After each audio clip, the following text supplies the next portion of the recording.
Hello everyone, happy Thanksgiving, and here's a full deep dive into the vanishing root.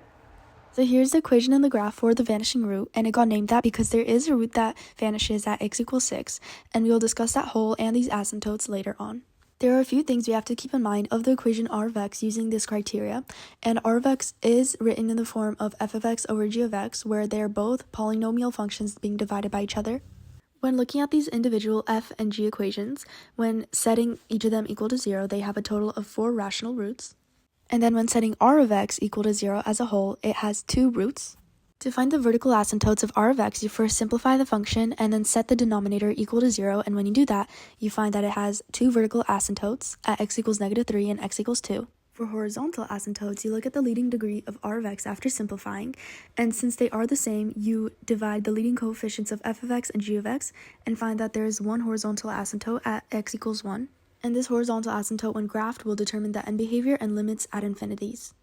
Finally, to make sure r of x qualifies as a function, it does have a removable discontinuity, or a hole, where the factor x minus 6 cancels out, and when you set that equal to 0, it has a hole at x equals 6.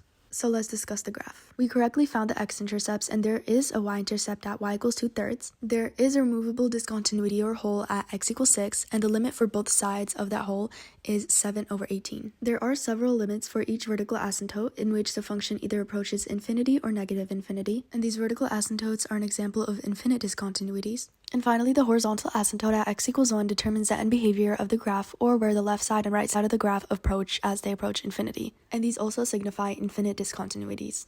Finding the first and second derivatives of the function are very essential in proving graphical behaviors and justifying several theorems, and the result of these derivatives were fully simplified and found using a combination of chain rule, product rule, and quotient rule.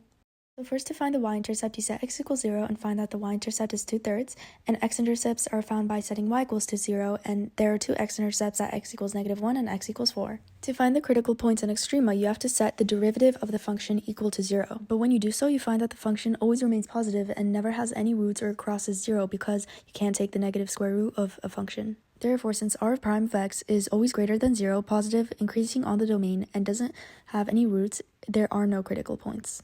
And since there are no critical points, this also means that there are no extrema of r of x. There are no points that define the absolute maximum and minimum, because whatever value you get, there will always be a value that's larger or smaller than that number because the domain is infinite. The function will always increase or become smaller than the previous number, so there are no absolute points. This also heavily determines its limits and end behaviors.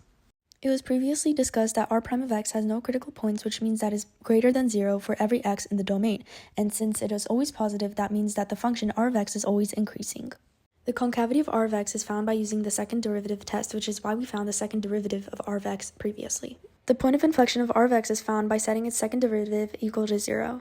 When you use the second derivative equation equal to 0, you graph it and you find that its root is x equals -0.149, and that is the point of inflection in r of x. Concavity is also checked by finding where r double prime of x is undefined or setting its denominator equal to 0, and when you do that, you find that x equals 0 at x equals -3 and 2. When you plot all those points on the number line and check the sign changes of r double prime of x between those numbers, you find that r of x is concave up on -infinity to -3 and the point of inflection to 2, and concave down on -3 to the point of inflection and 2 to infinity. And all the information that we just found will be justified using the graph of r of x. So here are the proven x and y intercepts of r of x, and you can see that there are no critical points because r prime of x doesn't equal 0 and r of x is always infinite. In other words, r of x is always infinitely increasing on every interval of its domain. You can see the point of inflection of r of x at x equals -0.149 where the concavity changes, and you can see the calculated intervals on where r of x is concave up and concave down. Here is our problem for the mean value theorem. R of x satisfies its conditions because 1, it is differentiable on the closed interval of 0 to 1, and is continuous on the open interval of 0 to 1. You find the c value by setting the derivative of r of x equal to the average rate of change of that interval. And when you do so, you find that c has 4 different roots. When you restrict it to the interval of 0 to 1, you see that it only has one root at 0.607.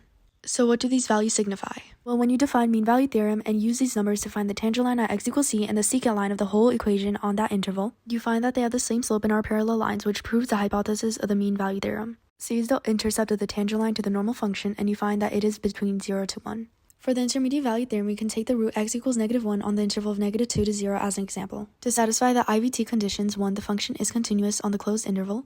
And 2, 0 is a number between f of -2 and f of 0 on the number line. Therefore, x equals -1 is a guaranteed root because there exists a number in the interval such that f of -1 is 0, or a root. For the extreme value theorem, we will be finding the absolute extreme values and the maximum of the minimum of r of x of -1 to 1. And this theorem is justified because 1 r of x is continuous on the closed interval. These extrema could be found in the endpoints, so we have to plug in -1 and 1 to r of x, or find the critical points where r prime of x equals to 0 on that interval.